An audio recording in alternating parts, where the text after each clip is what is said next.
Chers auditeurs de Haïba FM, bonjour. Nous sommes le 1er janvier. Je vous souhaite, au nom de Haïba FM, une année de bonne santé, d'entente avec vos proches, de succès professionnel et d'aisance matérielle. Je vais commencer par me féliciter et apprécier le travail fait par les forces de l'ordre hier soir. Les rapports que nous avons de nos correspondants est qu'il n'y a pas eu hier d'accident, que les citoyens, les automobilistes ont respecté les conseils et les consignes de la gendarmerie et de la police nationale. Ceux qui étaient à Moroni hier, pour citer la ville de Haïba FM, ont pu circuler sans problème. Il n'y a pas eu d'incident ni d'accident. Félicitations aux forces de l'ordre, particulièrement à la gendarmerie. Le président de la République a parlé hier pour souhaiter une bonne année à la nation. Nous souhaitons une heureuse année au président de la République. Nous espérons que les actions de cette année seront bénéfiques aux citoyens.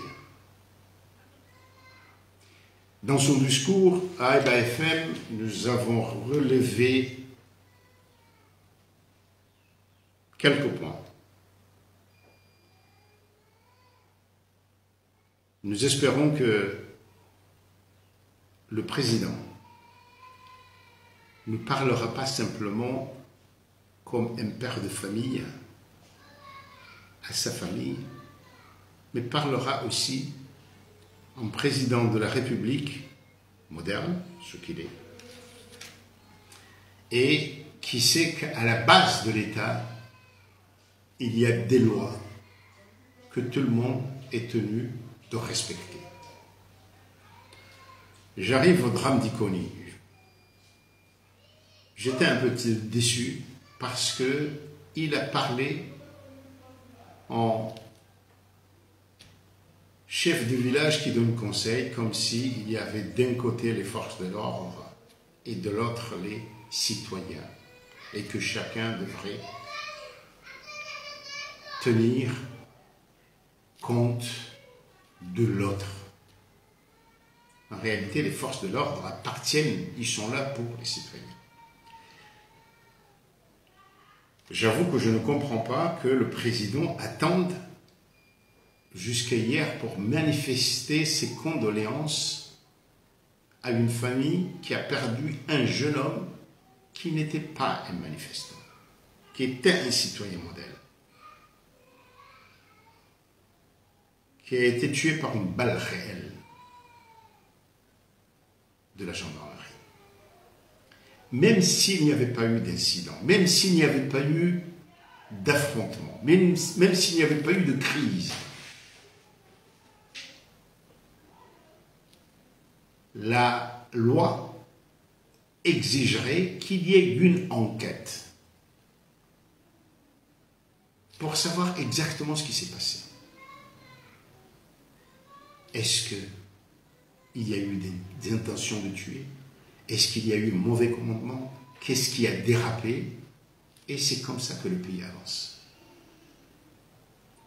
Donc je suis déçu que le garant des institutions n'ait pas dit hier très formellement qu'il y aura enquête.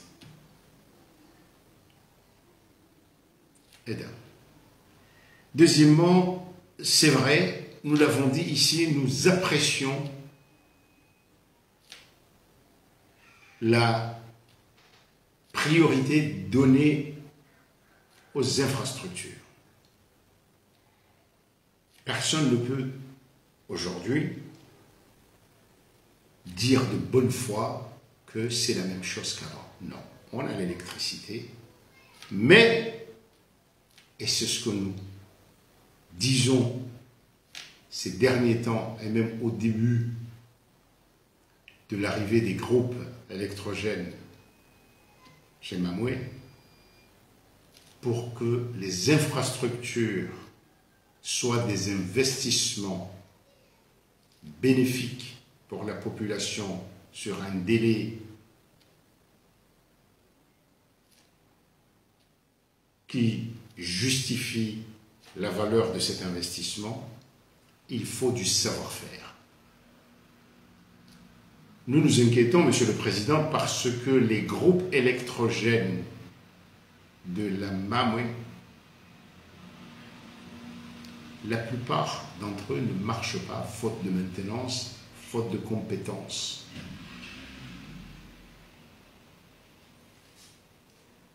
Monsieur le Président, nous apprécions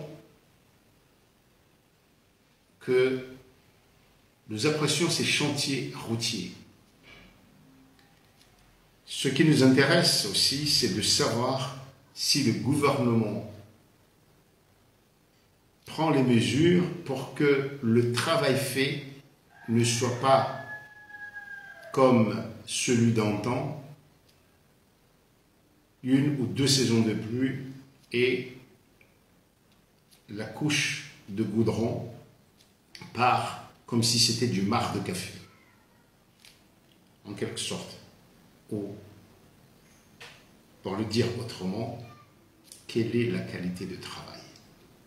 Monsieur le Président, les vœux des citoyens, aujourd'hui surtout les jeunes,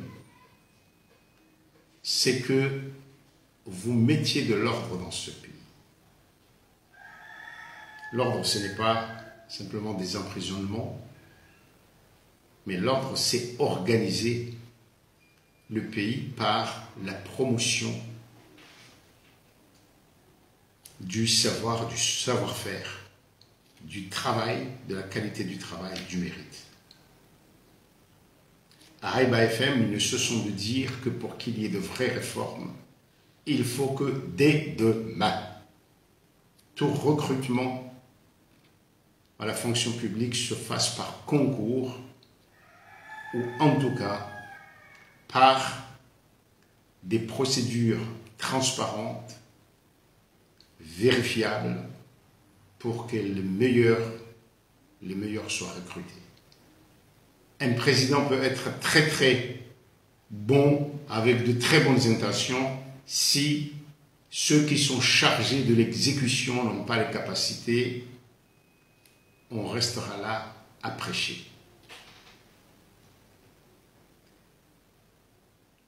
Haïba FM avait dit que la radio participerait en tant que telle, ferait la promotion des assises si et seulement si tous les participants se mettaient d'accord que quel que soit le résultat des assises, mais dès le lendemain, on recrute par concours. Monsieur le Président, vous vous êtes félicité d'avoir pu rencontrer tous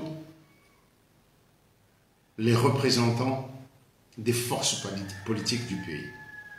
C'est une bonne chose. Cela dit, Radio Haïba a exprimé à ses auditeurs son inquiétude parce que les échéances des élections approchent et on voit que des deux côtés, aussi bien dans la mouvance présidentielle que dans l'opposition, les divergences apparaissent et même s'aiguisent.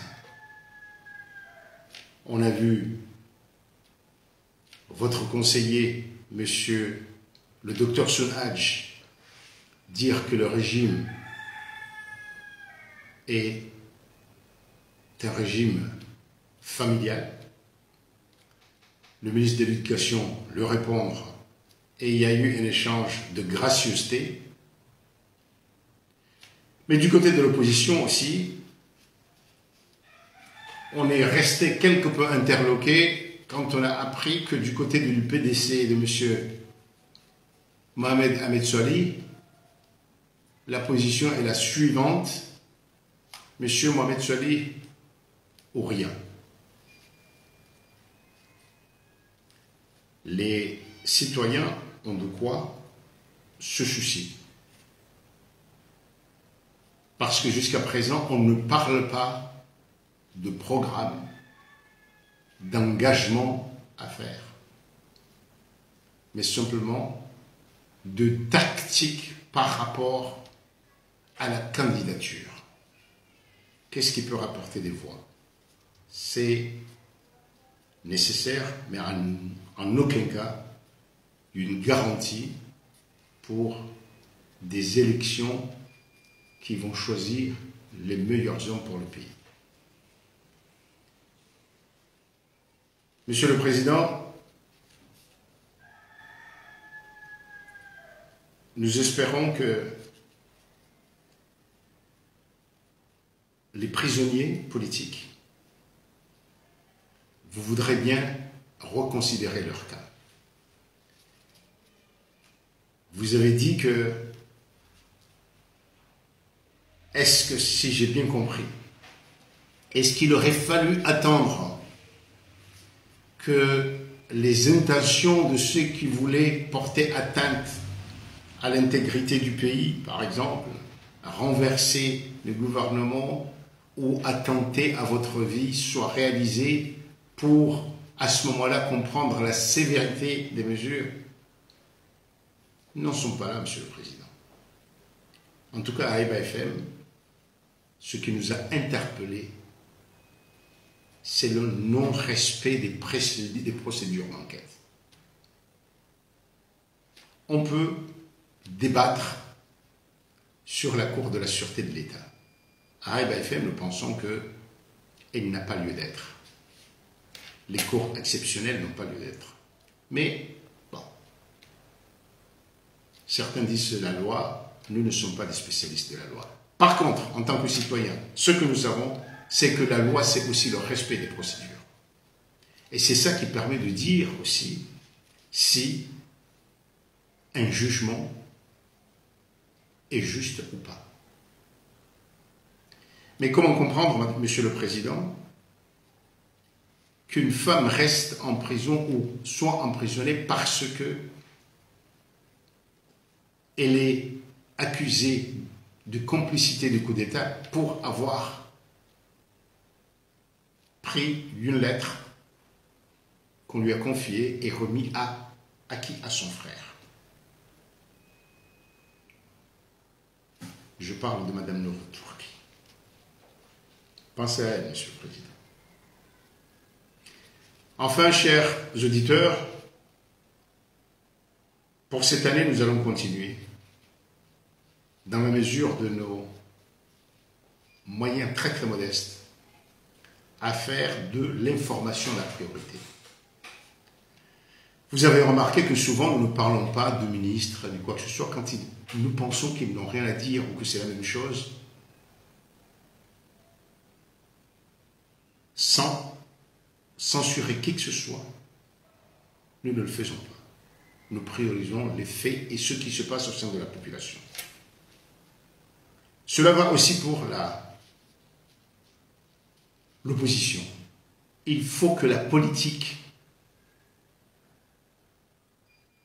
s'intéresse à la vie du citoyen, à la vie tout court, pour qu'à Haïba FM, nous considérons comme dignes de nos micros. Nous continuerons là-dessus. Nous préférons souvent parler du prix des bananes, du lait, ou de ce qui se passe dans les écoles, ou des nouveaux talents en musique, ou de nouveaux talents sur un terrain de foot, ou ce qui se passe à l'étranger parce que des jeunes Comoriens font ceci ou cela, que parler éternellement de la politique, même en période électorale. Alors ne vous étonnez pas s'il y a un grand meeting et que nous pensons que rien ne sera dit dans ce grand meeting et que par contre, dans un match à Ajao, il y a des chances de trouver un jeune talent et que nous en parlons. Nous continuerons aussi à essayer d'appeler à des gens comme Papa Mara, comme ce fut le cas Dr Nadjoua et d'autres, pour venir parler de leur savoir pour mieux éduquer la population. Et si parmi vous, vous voulez venir à Haïba FM pour parler de vos passions, partager, enrichir la population de vos connaissances et de vos passions, vous êtes les bienvenus. Et bien sûr, pour qu'un pays vive aussi, il faut qu'il s'amuse. Avec nos animateurs aussi, nous ferons de notre mieux pour vous divertir. Bonne année 2019.